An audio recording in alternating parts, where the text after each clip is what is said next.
Hello and welcome back to my another tutorial. In this tutorial I am going to share with you how to turn on emergency alert on or off on iPhone. So let's take a look how to do that. You might be had an iPhone and you're looking for how to turn on emergency alert. In order to do that, you need to click this settings section. After click over there, you need to click here notification.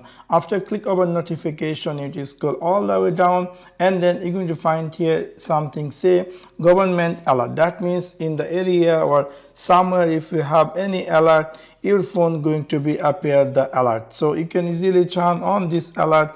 Also you can do testing alerts. So if the government doing any alerts in your area or any some accident or emergency cases, so that's alerts going to be appear to your phone. So you can simply turn on them, or if you decide to turn off, you can do that. So in this simple way, you can easily turn on or off emergency alert on your iPhone. So that's for now. Thanks for watching my video. See you next one. Peace.